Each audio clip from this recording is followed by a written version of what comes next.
Mari kita perkatakan 5 arti Pentakosta yang ketiga. Yang pertama, Pentakosta yang ketiga adalah pencurahan Roh Kudus yang dahsyat di zaman ini, melebihi yang terjadi di Azusa Street.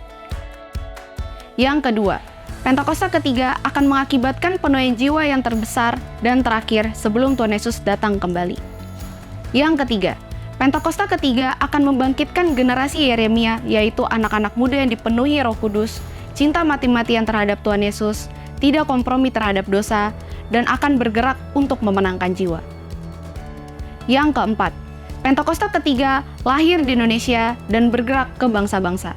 Gerakan ini dari timur ke barat dan akan kembali ke Yerusalem. Yang kelima, Pentakosta ketiga akan memberikan kuasa untuk menyelesaikan amanat agung, dan setelah itu Tuhan Yesus datang kembali. Mazmur 91. Dalam lindungan Allah. Orang yang duduk dalam lindungan yang maha tinggi dan bermalam dalam naungan yang maha kuasa akan berkata kepada Tuhan, tempat perlindunganku dan kubu pertahananku, Allahku yang kupercayai. Sungguh, dialah yang akan melepaskan engkau dari jerat penangkap burung, dari penyakit sampar yang busuk. Dengan kepaknya, ia akan menudungi engkau. Di bawah sayapnya, engkau akan berlindung. Kesetiaannya ialah perisai dan pagar tembok. Engkau tak usah takut terhadap kedahsyatan malam, terhadap panah yang terbang di waktu siang, terhadap penyakit sampar yang berjalan di dalam gelap, terhadap penyakit menular yang mengamuk di waktu petang. Walau 1.000 orang rebah di sisimu, dan 10.000 di sebelah kananmu, tetapi itu tidak akan menimpamu. Engkau hanya menontonnya dengan matamu sendiri, dan melihat pembalasan terhadap orang-orang fasik. Sebab Tuhan ialah tempat perlindunganmu, yang maha tinggi telah kau buat tempat perteduhanmu. Malapetaka tidak akan menimpa kamu, dan tulah tidak akan mendekat kepada kemahmu. Sebab malaikat-malaikatnya akan diperintahkannya kepadamu untuk menjaga engkau di segala jalanmu. Mereka akan menatang engkau di atas tangannya, supaya kakimu jangan terantuk kepada batu. Singa dan ular tedung akan kau langkahi. Engkau akan menginjak anak singa dan ular naga. Sungguh, hatinya melekat kepadaku, maka aku akan meluputkannya. Aku akan membentenginya sebab ia mengenal namaku. Bila ia berseru kepadaku, aku akan menjawab.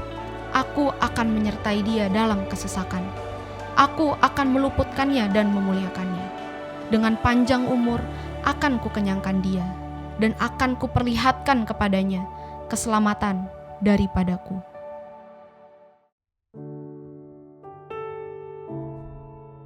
Shalom, kita tahu bahwa tahun 2024 disebut sebagai tahun politik, bukan hanya untuk Indonesia, tapi juga dunia. Menurut majalah Time, 64 negara termasuk Uni Eropa mengadakan pemilu yang melibatkan hampir 49% populasi dunia.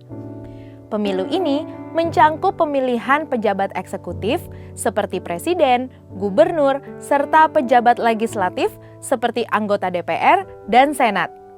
Di penghujung 2024, Indonesia juga akan mengadakan pilkada serentak.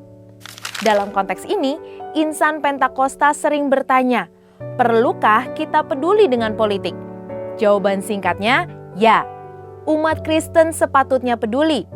Umat Kristen di Indonesia telah terlibat dalam politik sejak awal berdirinya negara, termasuk dalam penyusunan UUD 1945. Keterlibatan ini bisa bersifat pasif seperti membayar pajak dan menaati hukum, atau aktif seperti memilih dalam pemilu atau mencalonkan diri untuk jabatan publik.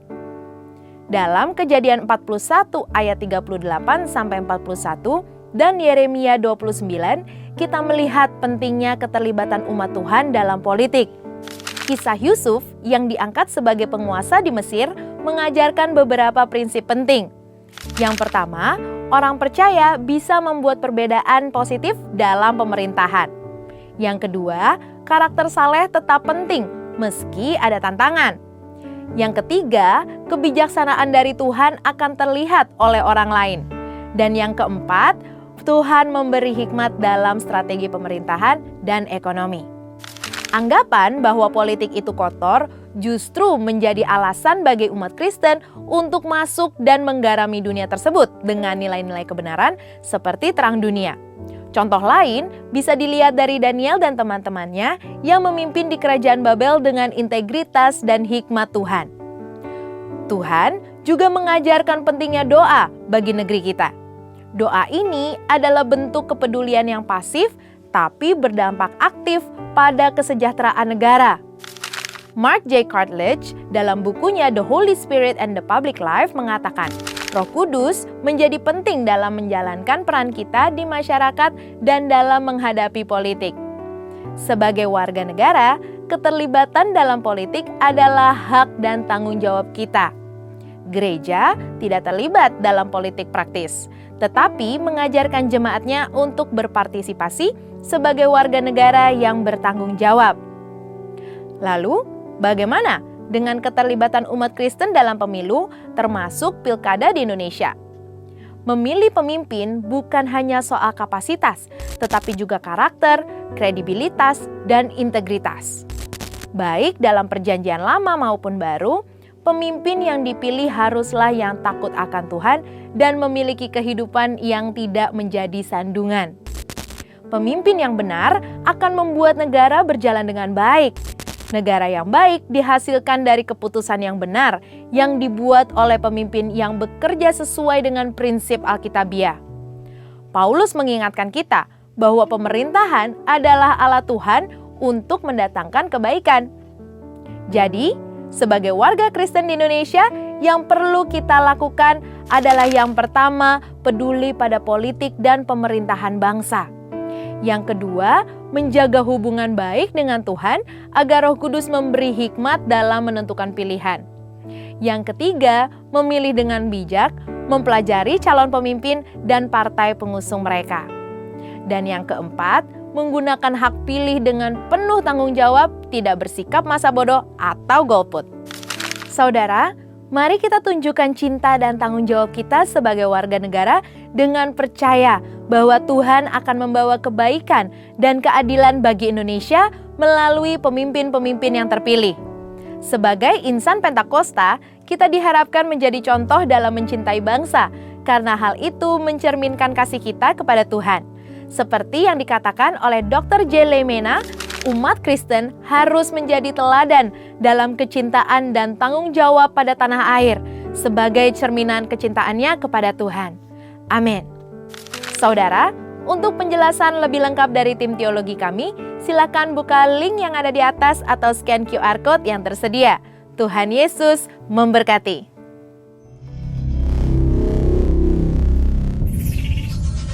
Shalom, selamat pagi semuanya. Haleluya, semuanya dalam kabar yang baik, dengan sukacita yang baik. Amin. Hari ini kita sama-sama datang pagi ini ke rumah Tuhan. Bukan hanya dengan setiap doa-doa kita saudara, bukan hanya dengan pergumulan kita, tapi mari kita bawa persembahan, kita bawa sesuatu ke dalam hadirat Tuhan. Ini mezbah kudusnya Tuhan, termasuk hidup kita, termasuk beban kita mau bawa ke Tuhan hari ini. Amin. Haleluya. Terima kasih Bapa. Kami tahu Engkaulah satu-satunya pengharapan hidup kami.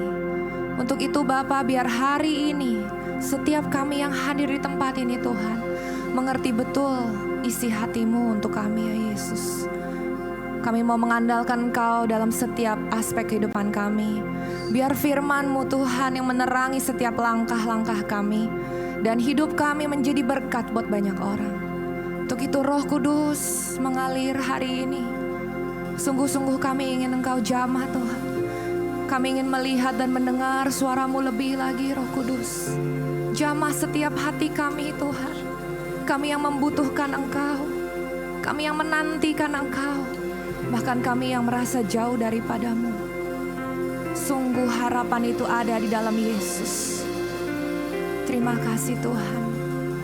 Kami siap masuk ke dalam hadirat-Mu lebih lagi. Kami siap menyembah-Mu. Di dalam nama Yesus kami berdoa dan mengucap syukur. Sama-sama kita katakan, amin. Haleluya.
menjadi kerinduan hati kita bersama.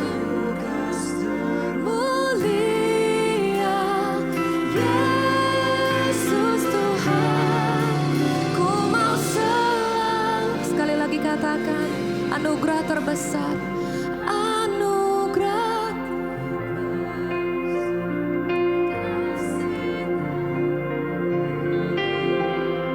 Yesus Tuhan, Kaulah yang awal dan akhir. Panggillah untuk setiap kami anak-anak-Mu, Yesus. Yesus Tuhan, ku mau selalu mengiring-Mu.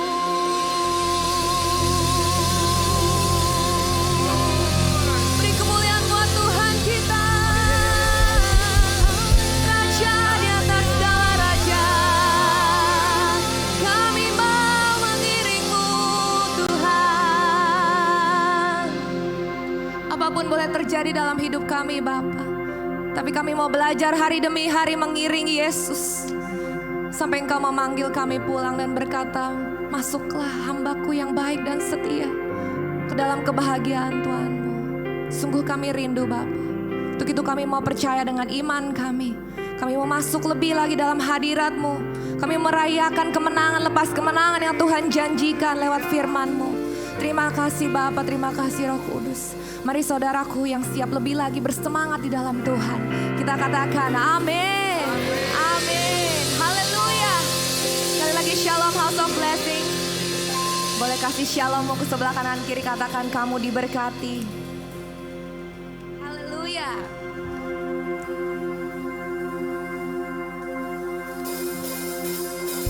Through you, I can do anything. Amen. I can do all things, 'cause it's you who give me strength. Nothing is impossible. Sama-sama. Through you, blind eyes are open, strongholds are broken. I am living by faith. Nothing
Mari kita buka hati kita, saudara. Mari kita bawa segala pengharapan kita, kerinduan kita ke depan altar Tuhan. Kita percaya Tuhan sudah hadir di tengah-tengah kita. Dan lebih lagi, Tuhan akan menjamah setiap hati di sini. Biar kita melihat bahwa Yesus adalah satu-satunya juru selamat, satu-satunya pengharapan hidup kita, satu-satunya yang kita pegang di tengah kesusahan hidup kita, di tengah kekelaman hidup kita. Tuhan selalu ada bagi setiap kita. Haleluya.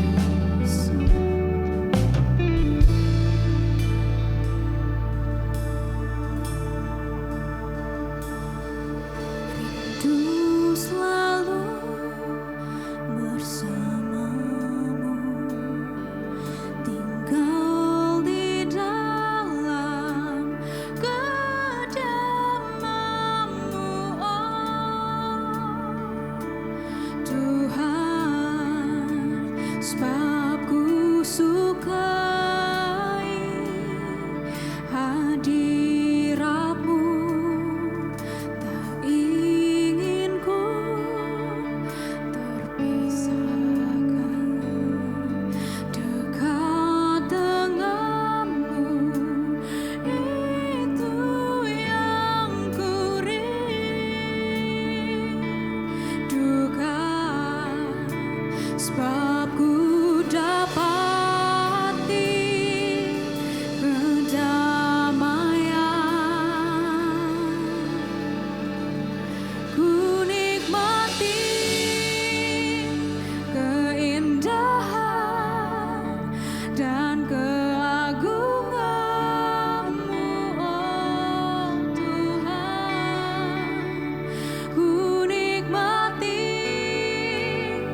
kita sembah Tuhan sejenak, saudara. Kami bawa korban ucapan syukur kami, Tuhan.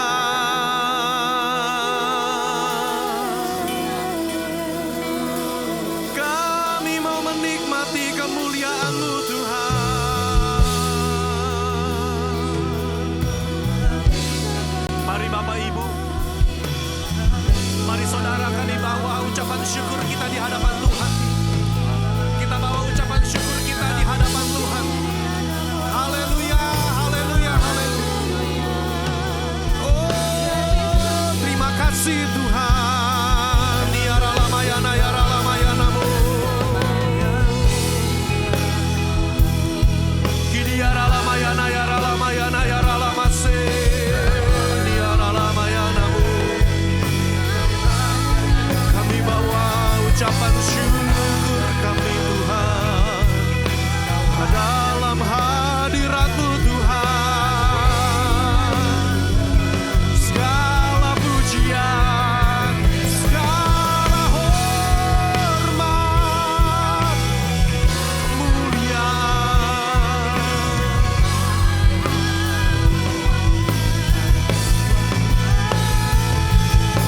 Terima kasih Tuhan. Oh, niara lamayana, yara lamase. Kini yara lamayanamu. Segala pujian dan hormat kemuliaan.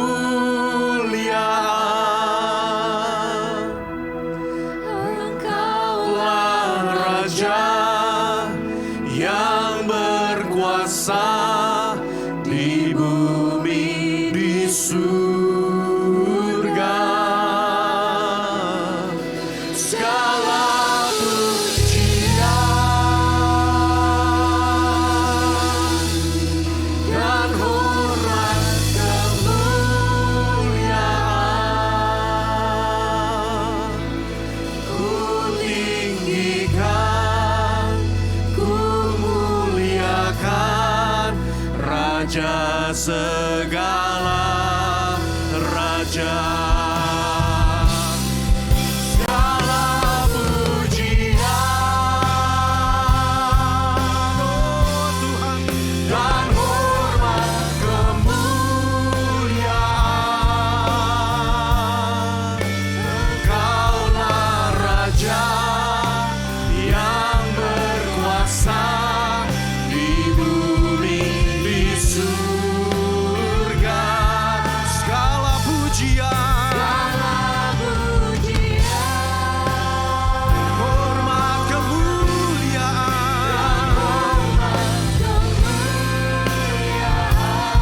Kami sembah Engkau, Yesus. Ku muliakan Raja segala raja. Oh, ku tinggikan, ku muliakan Raja segala raja. Kami tinggikan, ku muliakan Raja segala raja. Haleluya. Kami mengucap syukur Tuhan. Pagi hari ini kami merasakan kebaikan-Mu. Kami cakap menghadapi segala perkara dalam kehidupan kami. Karena pengharapan kami yang pasti ada di dalam Engkau, Tuhan. Dalam minggu-minggu ke depan, dalam gereja ini kami berbicara mengenai pengharapan. Kami percaya Tuhan, umat-Mu yang mengalami pergumulan akan dimenangkan. Umat-Mu yang mengalami sakit, penyakit, dan masalah akan menemukan pengharapan dalam Kristus. Kami yang menemui jalan buntu dalam hidup kami. Kami yang menemukan jalan keluar dalam Tuhan. Karena Engkau tidak pernah menguji umat-Mu melebihi Tuhan kapasitas kami. Tapi Engkau membawa kami ke dalam lutut kami untuk bertelut. Untuk kami boleh mengaku bahwa tidak ada jalan selain daripada Tuhan Yesus. Karena itu Bapak buka mata hati kami, buka pikiran kami. Kami ingin dikuatkan oleh kebenaran firman. Tegur kami Roh Kudus. Lawat kami Roh Kudus. Terima kasih Tuhan. Urapi hamba-Mu yang berbicara. Urapi kami semua yang mendengar. Kami mau belajar kebenaran firman-Mu. Terima kasih. Di dalam nama Yesus kami berdoa dan mengucap syukur. Mari Bapak Ibu sama-sama kita katakan. Amin, amin, amin. Haleluya. Silakan duduk Bapak Ibu sekalian. Shalom. Senang bisa berjumpa dengan Bapak Ibu kembali di tempat ini. Saya mengucap syukur untuk Natania Choir Ministry. Terima kasih untuk Bapak Evangelis Pak Rudi Silalahi dengan seluruh tim boleh melayani kami. Tadi saya bilang ke belakang kalau boleh ada jadwal lagi Pak setelah pulang dari Jepang. Karena masih ibadah 10.30, kita ada di Puri Mall saudara ya, ada di RCC, luar biasa. Berapa banyak Bapak Ibu diberkati dengan pujian paduan suara tadi, haleluya. Terima kasih Pak, terima kasih Bapak Ibu. Saudara, bulan November kita berbicara mengenai pengharapan. Tema gereja ini untuk bulan November adalah hope, pengharapan dalam Kristus. Saya ingin berbicara melanjutkan khotbah minggu lalu dengan judul pengharapan yang pasti di dalam Kristus. Pengharapan yang pasti di dalam Kristus. Saudara, ketika engkau menjadi orang percaya, ketika engkau menjadi orang Kristen, kita bukan mudah-mudahan. Kita gak berkata mudah-mudahan karena kita ada satu pengharapan yang pasti. A sure hope in Christ. Dan ketika saudara menjadi orang Kristen, Tuhan tidak menjanjikan kehidupan yang bebas dari masalah, tidak. Ketika saudara menjadi orang Kristen, Tuhan gak menjanjikan kehidupan yang bebas dari sakit penyakit, tidak. Kalau Dia izinkan ada sakit penyakit, kalau Tuhan izinkan ada pergumulan, kalau Tuhan izinkan ada masalah, jawabannya cuma satu. Segala pergumulan itu membawa kita untuk berharap kepada Tuhan lebih baik lagi, saudara. Hari ini kita mau belajar, saudara. Dekorasi sudah Natal. Saya mau mengambil sebuah keluarga, saudara, sepupu daripada Yesus, yaitu Imam Zakaria dan Elisabeth. Kita mau belajar dari arti nama-nama mereka, dan kita mau belajar apa yang bisa kita pelajari mengenai pengharapan. Dalam Lukas pasal yang pertama ayat 5 sampai yang ke-7 saya bacakan. Pada zaman Herodes Raja Yudea, adalah seorang imam yang bernama Zakaria dari rombongan Abia. Istrinya juga berasal dari keturunan Harun namanya Elisabeth. Keduanya adalah benar di hadapan Allah dan hidup menurut segala perintah dan ketetapan Tuhan dengan tidak bercacat. Tetapi mereka tidak mempunyai anak sebab Elisabeth mandul dan keduanya telah lanjut umurnya. Saudara, tentu kita tahu ceritanya berikutnya Tuhan memberikan anak kepada Elisabeth dan Zakaria dengan nama Yohanes yang kita kenal dengan nama Yohanes Pembaptis. Bapak Ibu, kita hari ini mau fokus kepada nama arti daripada masing-masing tokoh ini. Ada Zakaria, Elisabeth dan Yohanes, saudara. Next, Zakaria, saudara, itu dalam bahasa Ibrani artinya God remembers. Allah itu mengingat. Zakar artinya dalam bahasa Ibrani artinya remembers. Allah yang mengingat. Saudara. Dan istrinya Elisabeth, saudara, itu memiliki arti God keeps His promises. Allah yang menepati janji-janjinya. Allah yang tidak pernah ingkar janji, itu arti kata nama istrinya Elisabeth. Jadi kalau hari ini Bapak Ibu ada yang namanya Elisabeth, artinya Allah yang menepati janji. Dan dari mereka berdua lahirlah seorang anak bernama Yohanan. Yohanan, saudara. Kata Yoh itu dari bahasa singkat Yud He Vat He, saudara. Ambil depannya doang, Yod. Saudara, dan Kanan artinya gracious. God is gracious. Allah yang penuh dengan anugerah. Allah yang penuh dengan kemurahan hati, saudara. Saya mau share kenapa kita punya pengharapan yang pasti dari 3 poin ini. Kenapa saya share ini Bapak Ibu? Karena memasuki bulan November mungkin dalam 10 bulan terakhir ada doa yang belum Tuhan jawab dalam kehidupan Bapak Ibu. Ada sakit penyakit yang Tuhan izinkan terjadi dalam kehidupan saudara.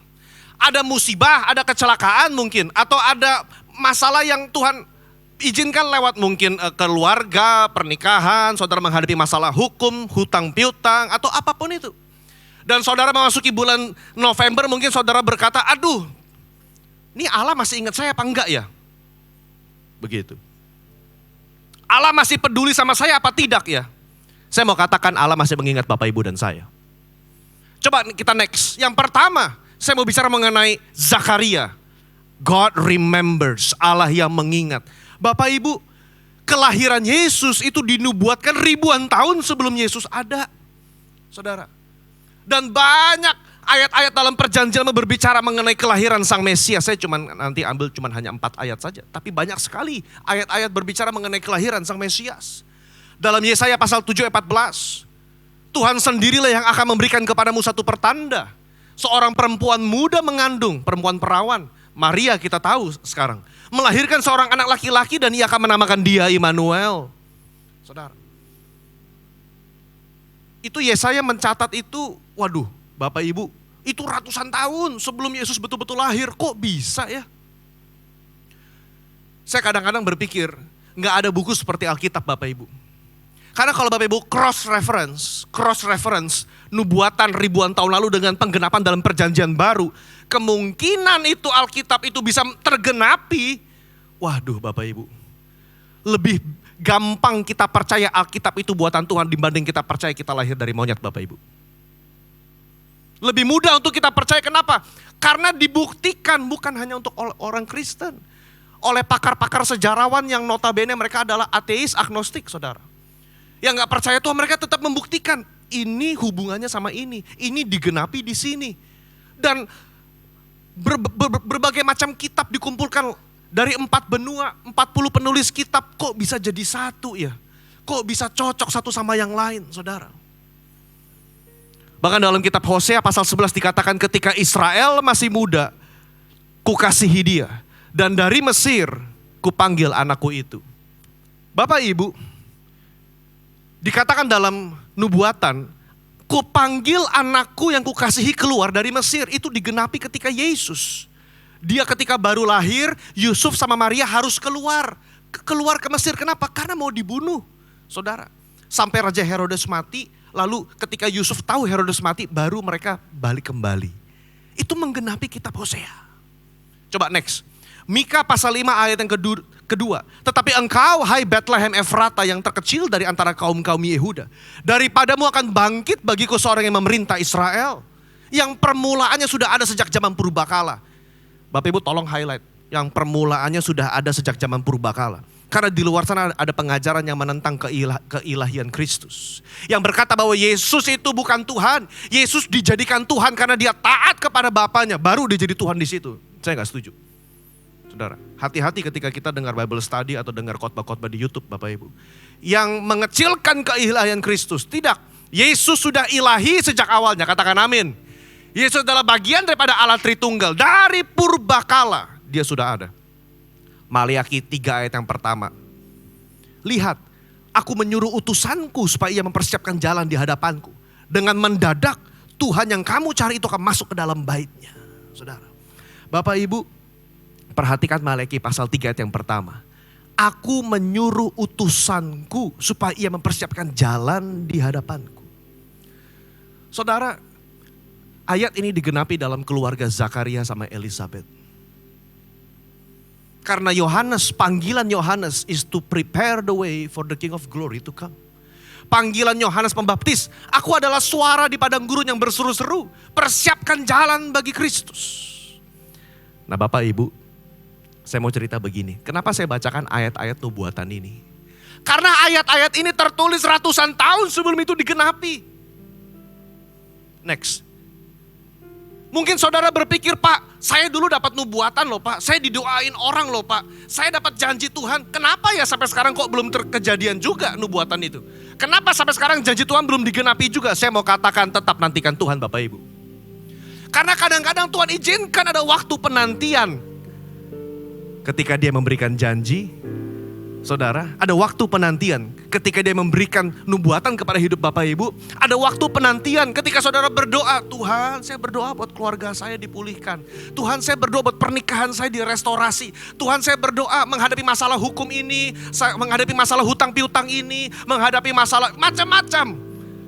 Saudara, kalau Tuhan langsung segera memberikan mujizat, setiap kali kita doa Tuhan langsung berikan mujizat, saya takutnya iman kita gak bertumbuh.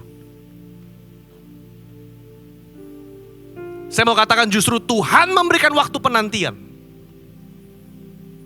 untuk saudara tetap berharap sama Tuhan.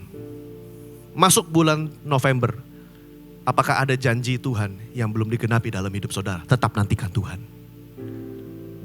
Karena dia adalah Allah yang pengingat.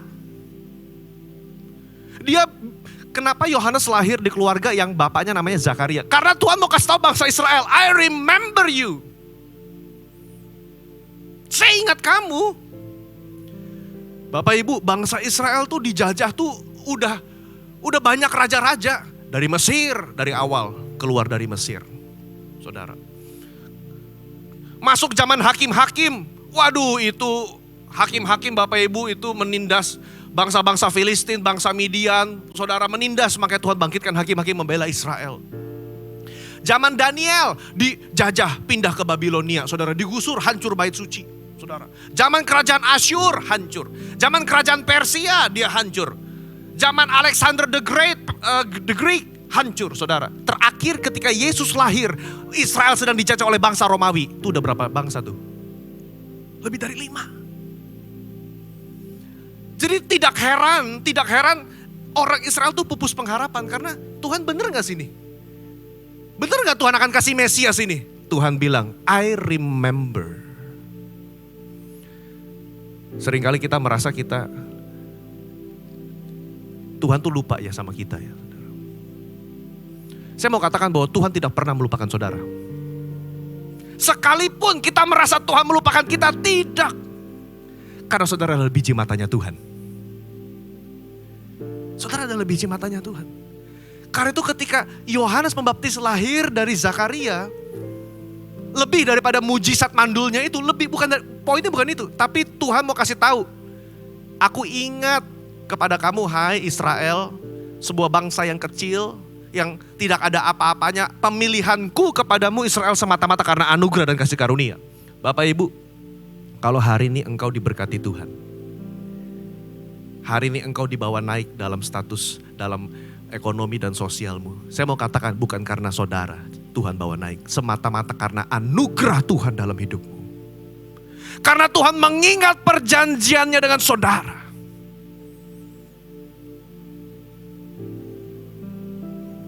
Karena itu ayo saudara, kalau hari ini kita struggle dengan Tuhan, dengan kebaikan Tuhan.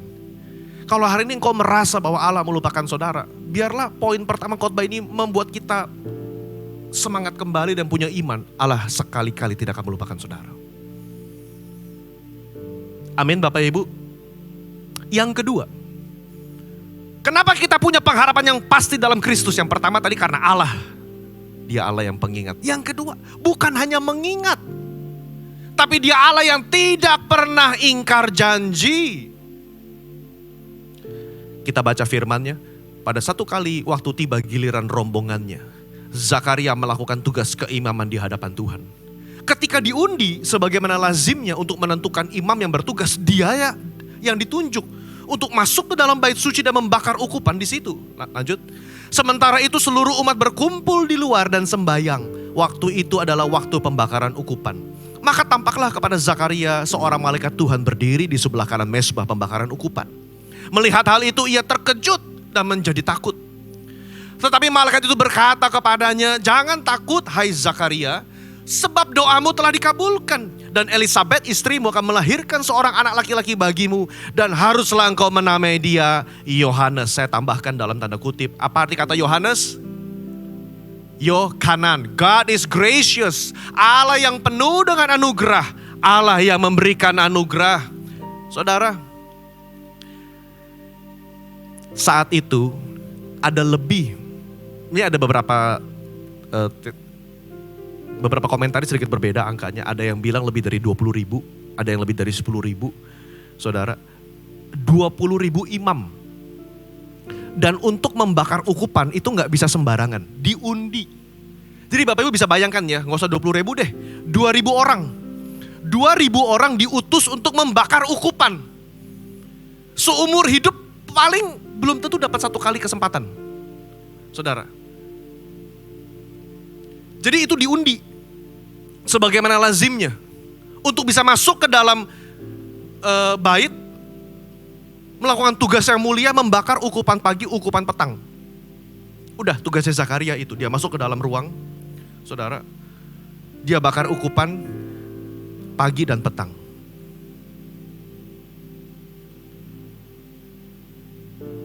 Saya mau katakan Bapak Ibu, bagi Zakaria mungkin kebetulan.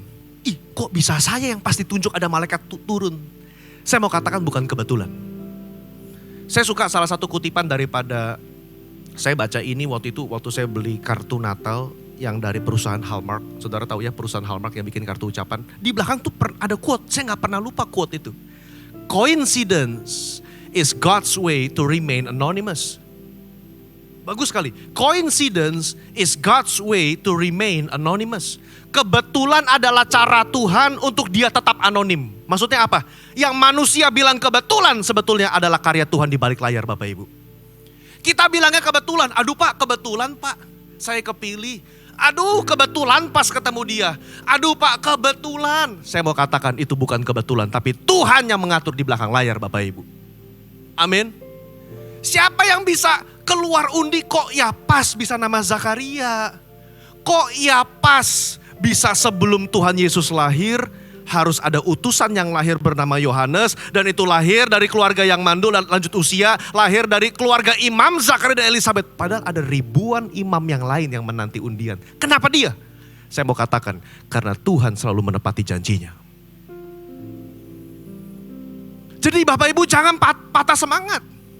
Jangan putus pengharapan. Kalau Allah berjanji sekali-kali dia tidak akan pernah mengingkari janjinya Bapak Ibu. Dia pasti menepati janjinya.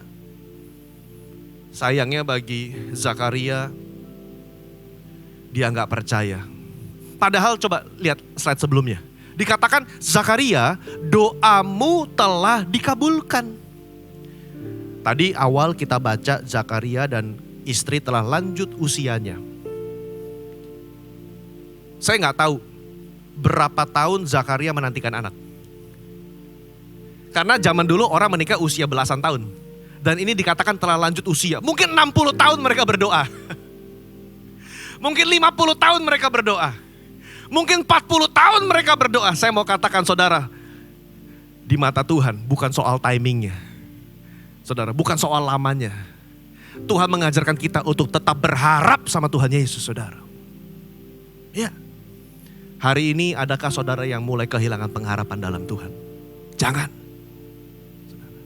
Tetaplah berharap sama Tuhan Yesus. Mungkin dokter berkata, wah secara medis Pak udah gak bisa. Kita udah angkat tangan. Tetaplah berharap sama Tuhan Yesus. Saya bukan bilang kita hidup gak realistis ya, saudara. Tuhan izinkan. Saudara, yang namanya kematian itu hadir, ya itu kedaulatan Tuhan kok. Setiap orang Alkitab mencatat manusia itu kodratnya mati satu kali dan dia akan dihakimi satu kali, selesai. Itu kodratnya manusia. Jadi saudara, ketika Tuhan mengizinkan ada, kenapa ya Pak kok Tuhan gak jawab doa saya? Saya udah doa loh Pak bertahun-tahun, tapi ternyata pasangan saya, anak saya, orang tua saya meninggal.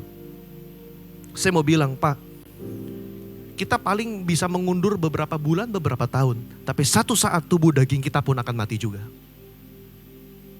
Dan itu bukan berarti Allah gak menepati janji. Itulah ketegangan, tension, balance saudara.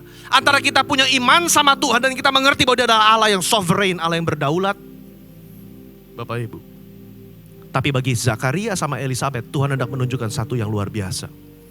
Ingat, Zakaria itu namanya God remembers.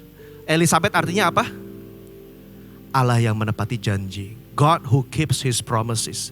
Tuhan bilang, aku mengingat dan aku menepati janji. Dan aku memberikan kamu anak yang bernama God is gracious. Allah yang penuh dengan kemurahan hati. Allah yang penuh dengan anugerah. Bapak Ibu, kalau hari ini Allah mengingat engkau, Allah menepati janjinya, maka dia mau mengatakan, dalam hidup Bapak Ibu itu semua karena anugerah Tuhan. Mari saudara ingat ketika awal kita berusaha dan membangun karir, kita doa Tuhan minta tambahan omset. Kita mulai from a very humble beginning. Saudara, sama-sama cari uang, sama-sama hidup susah dan sekarang look, Tuhan memberkati saudara begitu rupa. Bukankah itu anugerah dalam hidup Bapak Ibu? Dulu kita berdoa, Tuhan kalau Tuhan berkatin saya pasti mau melayani Tuhan. Dan sekarang ingat janji. Kalau saudara berjanji sama Tuhan mau melayani, jangan pernah ingkar janjimu dengan Tuhan. Karena Tuhan sudah menepati janji kepada kehidupan Bapak Ibu.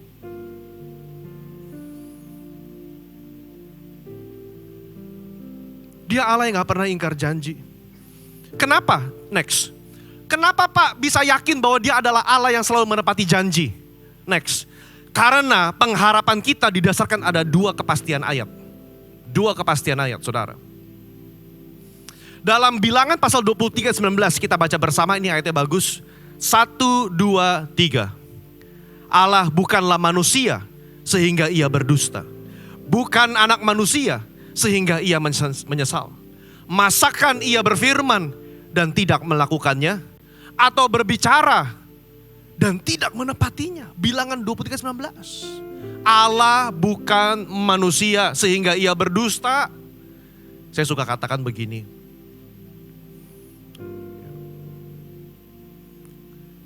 Kalau Allah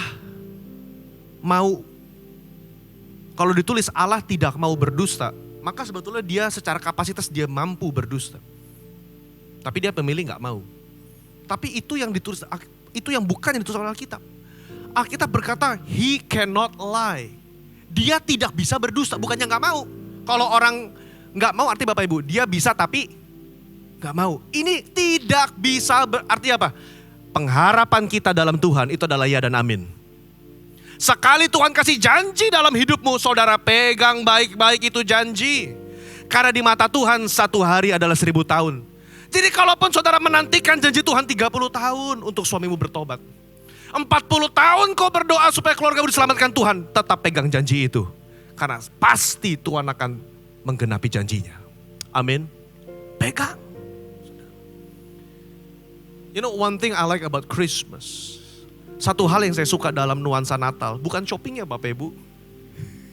Bukan diskonnya. Kalau gereja bagus ya, kita udah dekor, nuansanya beda ya. Lebih adem masuknya ke dalam. Saudara.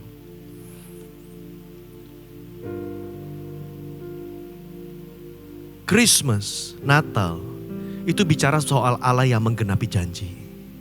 Dia mengirimkan anaknya yang tunggal untuk masuk ke dalam dunia. Kalau Allah rela mengirimkan anaknya yang tunggal, betapa lebih dia akan membela saudara, yaitu orang-orang yang mengasihi dia. Tidak mungkin dia berdusta. Hari ini saya percaya beberapa orang butuh dengar ini. Allah tidak berdusta. Dia gak berbohong dalam hidup saudara. Ketika dia berjanji akan memberkati saudara, dia akan memberkati saudara. Tapi seringkali kita yang mundur dari Tuhan. Seringkali hidup kita yang ngaco. Seringkali hidup kita yang menyimpang dari kebenaran firman. Allah bilang, aku mau memberkatimu nak. Tetapi kamu hidupnya keluar dari kebenaran firman. Maka dari itu balik Bapak Ibu. Bahkan dalam Ibrani 6 ayat 18 dikatakan oleh dua kenyataan tidak berubah. Tentang mana Allah tidak mungkin berdusta. Tuh lebih jelas. Allah tidak mungkin berdusta. Pengharapan sama manusia mengecewakan. Kenapa? Karena manusia masih bisa berbohong. Tapi Allah tidak mungkin berdusta. Atas dasar itu, perhatikan bagian B. Kita beroleh dorongan yang kuat untuk menjangkau pengharapan yang terletak di depan kita. Konteks pasal 6 Ibrani ini berbicara mengenai pengharapan kita akan masuk ke surga dan diangkat Tuhan. Nanti tema Natal buat tahun ini dari pusat itu lihatlah, carilah perkara-perkara yang di atas. Itu tema Natal saudara. Kita lagi godok nanti untuk kita bikin khotbahnya untuk jemaat di bulan Desember. Tapi saya senang dengan tema Natal itu. Karena membawa sebuah pengharapan kepastian di masa depan. Sebuah pengharapan bahwa Natal bukan lagi memperingati Allah yang lahir sebagai bayi. Sekarang kita memperingati Tuhan Maranatha, datanglah. Dan saudara kita gak perlu takut, aduh Pak nanti kalau saya gak diangkat bagaimana? Nanti kalau saya enggak, Tuhan kasih pengharapan itu pasti. Amin Bapak Ibu. Next, yang ketiga. Tadi yang pertama Allah yang mengingat, yang kedua Allah yang penuh dengan anugerah. Dan yang ketiga Allah yang menepati janji. Yang ketiga Allah yang penuh anugerah. Sadarkah Bapak Ibu? Bahkan di tengah pergumulan kita, yang saudara berpikir hidupmu gak sempurna, gak sebagus keluarga sebelah, gak sekeren tetangga sebelah, gak sekaya orang sebelah, tetap dalam kondisi apapun dalam hidupmu anugerah Tuhan nyata. Kita mesti tiap hari ngingetin, Tuhan, Kau Allah yang baik. Kau Allah yang penuh dengan anugerah. Supaya kita enggak membandingkan dengan hidup orang lain. Supaya kita enggak cepat komplain, enggak menggerutu terus. Karena Tuhan sudah begitu baik dalam kehidupan Bapak, Ibu, dan saya. Kalau kita menyadari Allah itu Allah yang penuh anugerah, maka saudara bisa kuat melewati pergumulan hidup. Kenapa? Karena saudara sadar, oh iya, Allah yang gracious, Allah yang penuh anugerah mengizinkanku masuk penderitaan ini. Maka aku akan kuat melewati ini karena dalam kedaulatan Tuhan, Tuhan pasti tahu yang terbaik dalam hidup saya. Kan seringkali Bapak Ibu kalau kita dapat musibah kita gak bisa jelaskan ya. Kita selalu bertanya, kenapa ya Pak? Kenapa? Kita selalu bertanya begitu. Kenapa Tuhan izinkan? Saya juga gak tahu jawabannya. Tapi yang pasti, kalau saudara diizinkan Tuhan melewati pencobaan itu tidak akan melebihi kekuatan saudara. Dan Roma Paulus berkata, kita mengalami penderitaan, penyiksaan, karena itu menimbulkan saudara ketekunan. Ketekunan menimbulkan tahan uji. Dan tahan uji menimbulkan pengharapan. Dan pengharapan dalam Tuhan tidak pernah mengecewakan. Kalau kita runut, sebelum kita punya pengharapan, awalnya saudara mesti menerima dulu ada penderitaan. Itu yang banyak orang gak mau. Di tengah-tengah penderitaan kita, di situ terkandung pengharapan dalam Tuhan. Makanya Paulus berkata, dalam kelemahanku lah kuasa Tuhan menjadi sempurna. Kalau aku gak lemah, aku gak bisa merasakan kekuatan daripada Tuhan. Kalau aku gak pernah menderita, aku gak pernah tahu betapa besar pengharapan dalam Kristus. Karena itu berbahagialah hari ini yang engkau menderita dalam Tuhan. Saya tutup dengan kesaksian ini. Pemain musik sama WL Singer boleh maju ke depan. Saudara ada yang kenal dengan nama Joy Tanchi Mendoza? Joy Tanchi Mendoza. Dia seorang anak hamba Tuhan dari Filipina. Bapaknya Pastor Peter Tanchi, Gereja Injili. Saya senang dengar khotbah beliau. Pastor Peter Tanchi, gereja besar. Dia adalah papanya seorang pebisnis tahun 70-an kalau nggak salah, tahun 70-an kalau nggak salah membangun gereja dari cuma 8 orang, 40 orang. Sekarang lebih dari 400.000 jemaatnya. Tersebar di berbagai macam negara dan di Filipina besar sekali gerejanya. Satu saat, ini anaknya saudara ya, anaknya.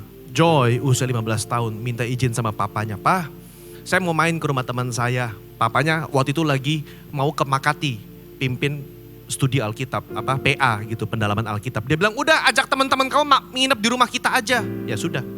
Dia bawa 2 orang temannya perempuan nginep di rumah, saudara. Sore-sore ada tukang mau nganterin makanan. Kalau gak salah makanan.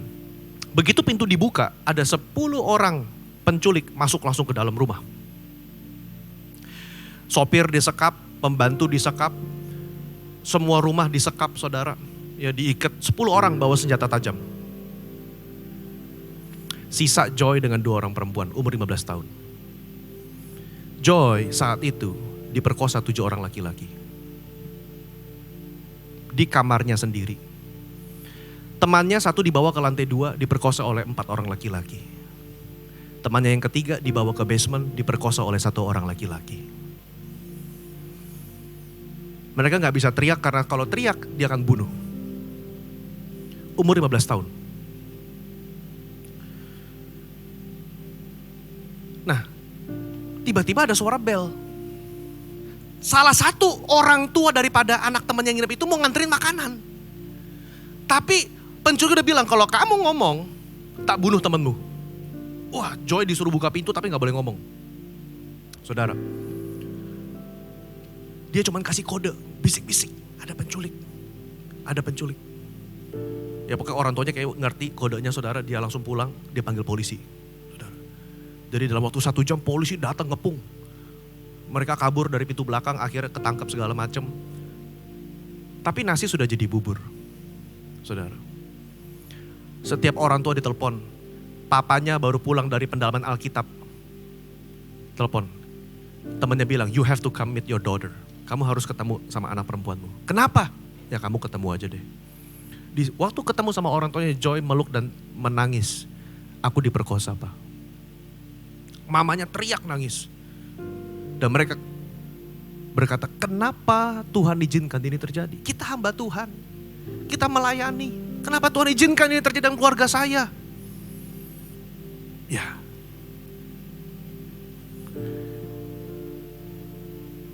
Lalu saudara, Joy ketemu sama teman mereka, ada sesi terapi untuk traumatic healing. Dan satu saat Joy ngomong sama temannya, dia merasa bersalah sekali karena dia mengajak temannya nginep di rumah dia. Tapi mereka bertiga menjadi best friend, saudara, jadi bestie. Lalu mereka bertiga berkata, kayaknya Tuhan izinkan ini terjadi untuk kita jadi berkat deh bagi gereja. Lalu mereka mulai memberanikan diri speak up. Mereka mulai share kesaksian mereka ke gereja. Pertama ke gereja mereka sendiri, lalu mereka mulai keliling. Bertiga perempuan ini kesaksian-kesaksian, menguatkan orang-orang yang kehilangan pengharapan. Karena Joy berkata, masa-masa remaja dia hilang. Dia merasa seperti perempuan yang udah gak punya masa depan, ternodai, dan dia udah merasa dia pengen bunuh diri. Tapi di situ Tuhan menguatkan. Roma 8:28, keluar terus Roma 8:28. Allah turut bekerja, mendatangkan kebaikan. Allah turut bekerja. Lalu Yeremia 29 ayat 11. Rancangan-rancanganku bukan rancangan kecelakaan, tapi rancangan penuh dengan damai sejahtera dan penuh dengan pengharapan. Itu dia pegang terus. Saudara, dia pegang. Yang foto yang saudara lihat sekarang di slide, itu foto dia udah usia 50-an tahun. Saudara. Dia tulis buku, When a Good God Allows Rape. Ketika Allah yang baik mengizinkan pemerkosaan. Bukunya bagus, saudara boleh cari. Tapi gak tahu ada bahasa Indonesia apa enggak. Bahasa Inggrisnya ada. Next. Saudara, dia menikah dengan seorang news anchor, saudara. Keluarganya yang sebelah kanan. Dia punya 6 orang anak-anak. Semuanya dia homeschooling. Dia sama suaminya menjadi salah satu pemilik license global homeschooling terbesar, saudara. Kayaknya ada di 30 negara dengan 30.000 anak-anak yang mereka homeschooling dengan kurikulum mereka. Dia menjadi counselor, dia menjadi motivator, dia menjadi pengkhotbah juga di gereja bersama dengan ayahnya. Nah itu yang sebelah kiri keluarga besar dia sama ayahnya, saudara. Bapaknya itu yang di tengah, yang udah tua, Pastor Peter.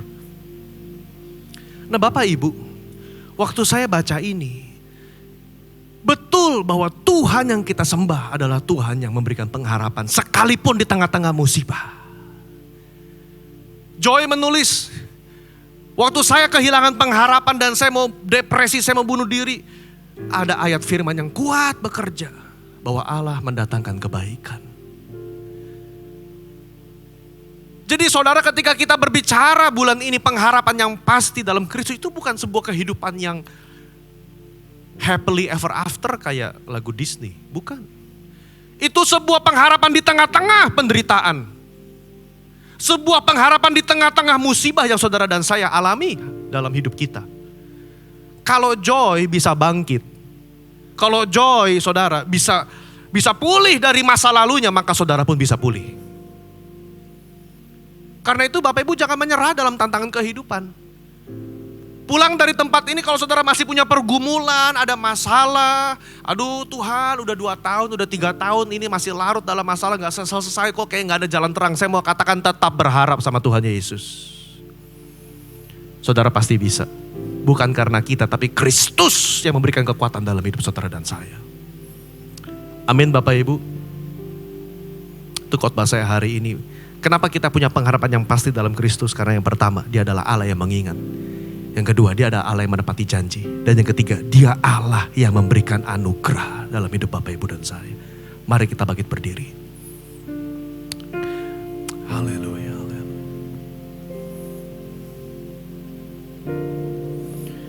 Saya ingin berdoa bagi umat di tempat ini. Sedari firman diberitakan dari awal, Engkau yang tertegur, Engkau yang berkata, Engkau yang mengalami jamahan Roh Kudus dan berkata, nah, aku gak pernah meninggalkanmu. Engkau yang membutuhkan dorongan, kekuatan doa saat ini yang berkata, Tuhan, aku sudah hampir nyerah dalam hidupku. Saya ingin berdoa untuk yang orang-orang yang merasa demikian, tanpa perlu maju ke depan. Bolehkah engkau dengan rendah hati mengangkat tanganmu dimanapun kau berada? Tinggi-tinggi saya ingin berdoa. Terima kasih, terima kasih, terima kasih. Bapak, hamba berdoa bagi umatmu yang datang. Mereka yang memiliki banyak masalah, mereka yang mengalami banyak pergumulan dalam hidup. Tangan kananmu yang memegang dengan kuat tangan kami, Tuhan Yesus. Engkau yang memberikan kekuatan, Engkau yang menjamah dan melawan, Tuhan Yesus. Kami merasakan kasih-Mu melawat setiap kami pagi hari ini, Tuhan. Kasih-Mu yang menguatkan, kasih-Mu Tuhan yang menopang hidup kami. Hidup kami didasarkan pada kebenaran firman yang kokoh. Satu pengharapan yang pasti dalam Kristus, bahwa Engkau adalah Allah Immanuel. Engkau tidak pernah meninggalkan kami sewaktu-waktu. Engkau selalu bersama kami, Tuhan Yesus. Oh, kami mengucap syukur, Tuhan. Terima kasih, Tuhan. Hamba berdoa bagi mereka yang punya masalah hukum, mereka yang punya masalah hutang piutang, Tuhan Yesus. Mereka yang punya masalah dalam pernikahan yang hampir mau cerai, kami tolak di dalam nama Yesus. Ada damai sejahtera Tuhan turun dalam nama Yesus. Mereka yang bergumul dengan anak-anak mereka, mereka yang bergumul dengan pasangan suami istri, Tuhan, aku berdoa damai sejahtera Tuhan turun dalam hidup mereka dalam nama Yesus. Kebaikan-Mu Tuhan melimpah dalam kehidupan umat-Mu di tempat ini. Terima kasih Tuhan. Kami keluar dari tempat ini ada satu pengharapan yang baru. Kami berkata seperti Abraham, sekalipun tidak ada dasar untuk berharap, sekalipun manusia batiniah kami merosot dari hari ke hari, tapi manusia roh kami semakin kuat dari hari ke hari. Terima kasih Tuhan. Kami berdoa Tuhan, tuntun umat-Mu di ibadah 830 ini. Memasuki tahun 2025, kalau orang berkata kondisi gak semakin mudah, tapi kami percaya bersama dengan Tuhan kami sanggup melewati segala perkara. Terima kasih Bang, terima kasih. Urapi firman ini, materaikan. Dalam nama Yesus kami berdoa dan mengucap syukur. Mari saudara sama-sama kita katakan, amin.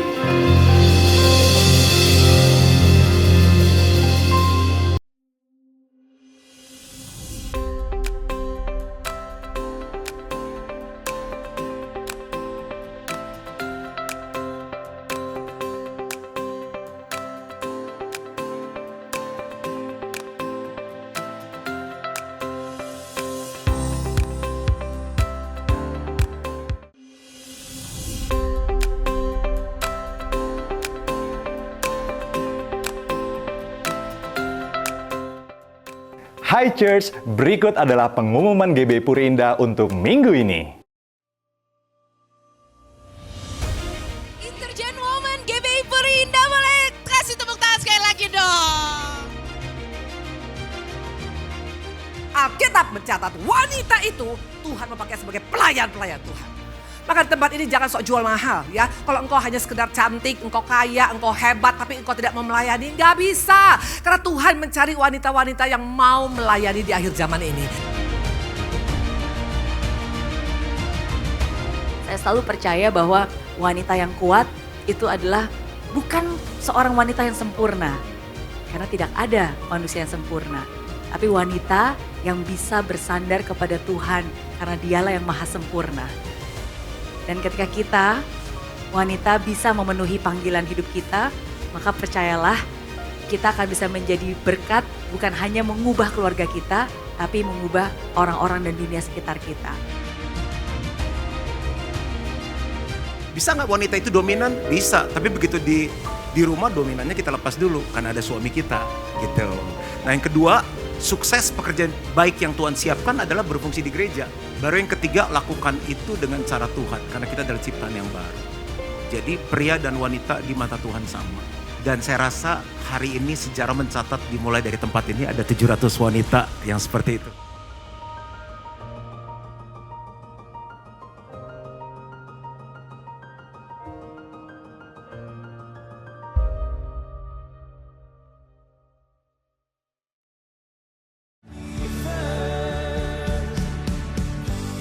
Ibadah Intergen Prayer akan diadakan setiap Selasa jam 7 malam di ruangan Revival Hall House of Blessing. Mari kita sediakan waktu untuk menyembah dan bersekutu bersama-sama dengan saudara seiman lintas generasi.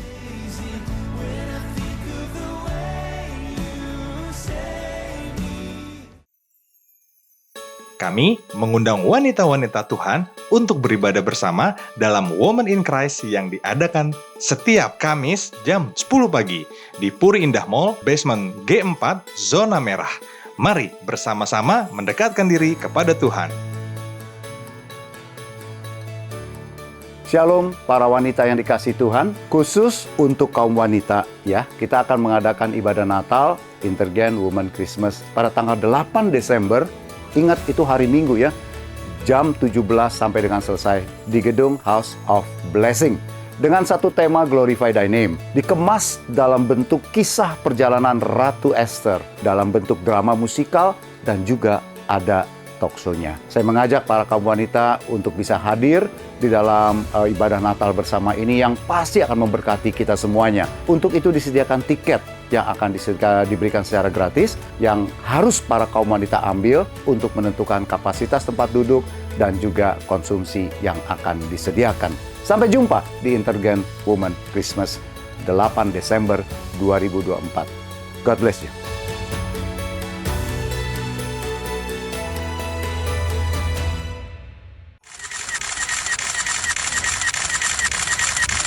Jangan lupa datang acara Natal DNA Kids tanggal 14 Desember 2024 di GBHB. Jangan lupa daftar ya.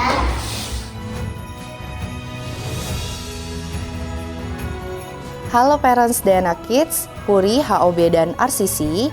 DNA Kids akan mengadakan Natal di tanggal 14 Desember 2024 di ruang Revival Hall HOB. Akan diadakan 2 kali ibadah di jam 10 pagi dan jam 1 siang. Akan ada karnival, anak-anak bisa bermain yang seru-seru pastinya. Untuk info lebih lanjut, boleh ke counter sekolah minggu atau bisa langsung daftar dengan QR yang ada di layar ini ya. Jadi jangan lupa daftar ya parents buat anak-anaknya. See you and God bless.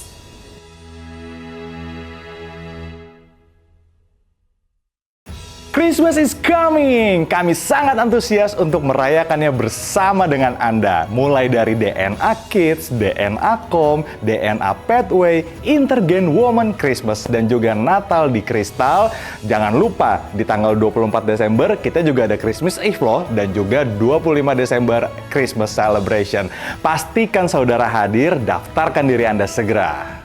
Demikian pengumuman dari kami. Happy Sunday. See you next week. God bless you. Mari saudara kita angkat tangan kita, arahkan hatimu kepada Tuhan. Sekali lagi Bapak, kami berdoa buat Natania Choir Ministry yang akan melayani di Jepang nanti dan kota-kota berikutnya. Tuhan berkati, sehingga lewat paduan suara ini nama Tuhan dimuliakan dan kerajaan-Mu disebarkan Tuhan lewat puji-pujian. Berikan kesehatan Tuhan Yesus, segala yang dibutuhkan Tuhan cukupkan. Kesatuan hati, pengurapan yang baru Tuhan berikan. Dan Bapa, untuk seluruh umat-Mu yang hari ini datang beribadah, yang membawa segala korban ucapan syukur, membawa permohonan doa, Tuhan yang jawab pada waktu-Mu Tuhan. Terima kasih Bapa. Dan sebentar kami ingin pulang, kami rindu terima berkat daripada-Mu. Dalam nama Bapa, Putra, dan Roh Kudus, pulanglah dan bawalah segala berkat terbaik daripada Allah Bapa, cinta kasih daripada Yesus Kristus, dan persekutuan yang manis dengan Roh Kudus menyertai saudara sekalian mulai hari ini sampai Dia menjemput kita di awan-awan yang permai, bahkan sampai selama-lamanya.